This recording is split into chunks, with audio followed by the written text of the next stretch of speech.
The first message appeared on my phone at 6:41 a.m. I had just woken up and was still half asleep when the notification appeared. Unknown number. The message was short. Don't take the bus today. I frowned and stared at the screen for a moment. It had to be spam or someone texting the wrong number. I ignored it and got ready for work. At 7:05 another message arrived. Seriously. Don't take the bus. I typed back quickly. Wrong number.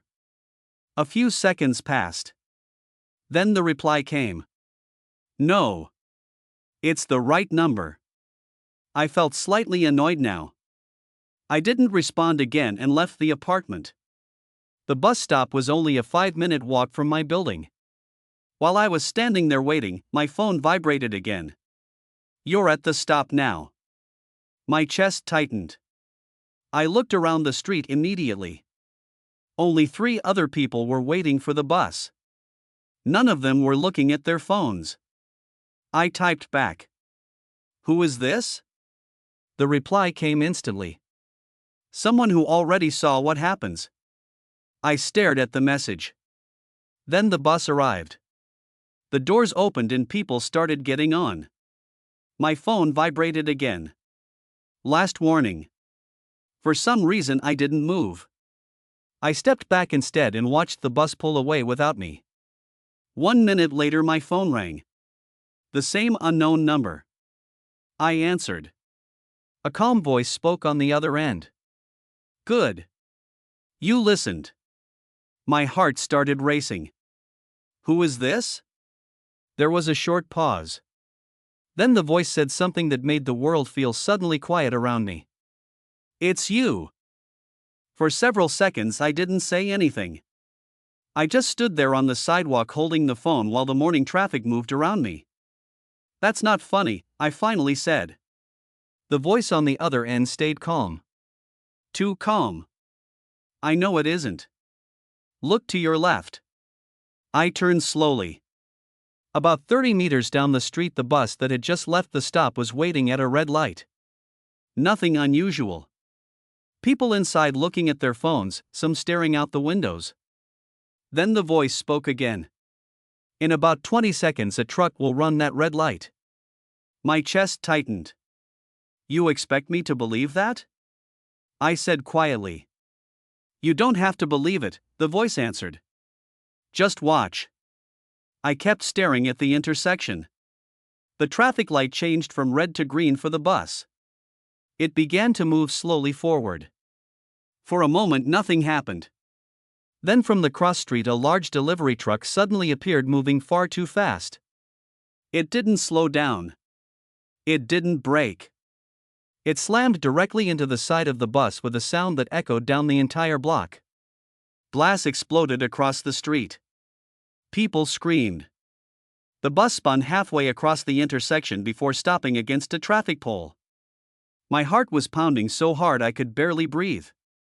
You were sitting in the middle row, the voice said quietly in my ear. Right side. I couldn't look away from the wreck. Police sirens were already beginning to echo somewhere in the distance. How did you know that? I asked. The voice exhaled slowly. Because I was there. I walked away from the bus stop slowly, trying to think clearly. If this is some kind of joke, it isn't, the voice interrupted. Listen carefully. I don't have much time. My hands were shaking slightly now. What do you mean you were there?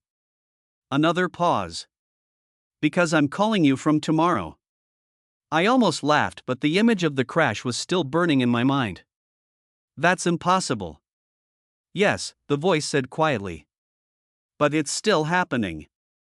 I walked toward a quiet side street away from the growing crowd around the accident. Explain, I said. The voice spoke slowly, like someone choosing every word carefully. Tomorrow morning you will wake up in the hospital. My stomach tightened. What? You survived the crash. Barely. Broken ribs. Concussion. But you survive. My mind started racing. But I wasn't on the bus. You were supposed to be, the voice replied. I changed that. My throat felt dry. How? By calling you today. I leaned against a wall trying to process what I was hearing. If I didn't get on the bus, how did you get hurt? There was silence for several seconds. Then the voice answered quietly. Because tomorrow you will try to figure out who sent the messages. I felt a chill run down my back. And when you go back to the intersection later today, something else happens. I closed my eyes. What happens? The voice hesitated for the first time. That part 1 haven't stopped yet. My heart was beating faster again. Why are you telling me this? The voice spoke softly now. Because this is the 3rd time I've called you.